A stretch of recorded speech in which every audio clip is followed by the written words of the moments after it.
अस्सलाम वालेकुम दोस्तों, आपके अपने चैनल प्योर देसी टिप्स में हम आपको खुश आमदीद कहते हैं। मेरी तमाम दोस्तों से गुजारिश है कि चैनल को सब्सक्राइब कर लें और बेल आइकन को दबाना हरगिज़ ना भूलें ताकि आने वाली हर वीडियो का नोटिफिकेशन आपको मिल सके।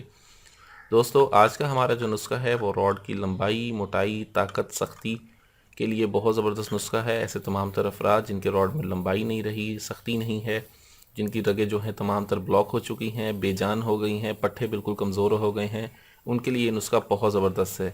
इस नुस्खे में जिन चीज़ों का इस्तेमाल है बहुत ही आसानी से मिल जाने वाली चीज़ें हैं। लौंग का हमने इसमें इस्तेमाल करना है 2 तोला। राई है हमारे पास, राई का हम इसमें इस्तेमाल करेंगे 2 तोला। अकड़करा का हमने इसमें इस्तेमाल करना है 1 तोला।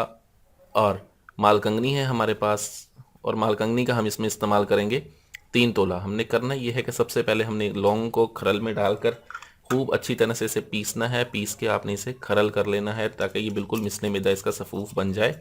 ठीक है, बिल्कुल मिसले मैदा इसका बन जाए। जब बिल्कुल बिल्कुल भी रगड़ ना हो, इसमें थोड़ी सी भी रड़क महसूस ना होती हो, तब आप इसमें थोड़ी थोड़ी राई शामिल करें और इसे खरल करते रहें। थोड़ी थोड़ी राई शामिल करें और इसे खरल करते रहें। इनका मुरक्कब जब बन जाए, ठीक है, आप इन्हें निकाल के साइड पर रख लें। उसके बाद आप अकड़ कड़ा को खरल करें। ठीक है, इसको भी मिसले मैदा सफ़ूफ बना लें। मिसले मैदा सफ़ूफ बनाने के बाद इसे आप अलग रख लें। इसको आपने अलग रख लेना है। ठीक है, फिर आपने माल कंगनी को खरल करना है। इसको खरल करने में इतनी ज़्यादा मेहनत नहीं होती। ठीक है, इसको खरल करते हुए बल्कि मज़ा आता है। ठीक है, इसको जब खरल करते हैं तो इसमें से पटाखे निकलते हैं। इसको भी सफ़ूफ बना लें। अब ये जो आपने मुरक्कब पहले बनाया होगा लौंग और राई का, आप इसको माल कंगनी के अंदर शामिल करके फिर रगड़ाई करें। और उसके बाद हमें चाहिए होगा रोगने जैतून 40 ग्राम और रोगने माही 30 ग्राम। 70 ग्राम हमने दोनों रोगनियात लेने हैं, आपस में मिक्स कर लेने। एक एक कतरा डालते जाएं, खरल करते जाएं, एक एक कतरा डालते जाएं, खरल करते जाएं।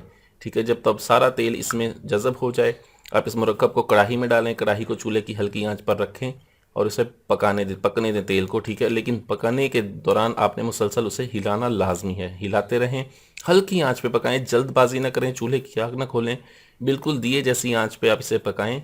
ठीक है, जितनी कम आंच पे आप इसे पकाएंगे उतना ज़्यादा रिजल्ट अच्छा होता है इन चीज़ों का। आप इसे हल्की आंच पर पकाएं। जब ये तेल बॉयल हो जाए, ये तमाम चीज़ें जल जाएं, ठीक है, अकड़ करा कर जो पाउडर हमने बनाया होगा उस सारा पाउडर उसमें शामिल कर दें।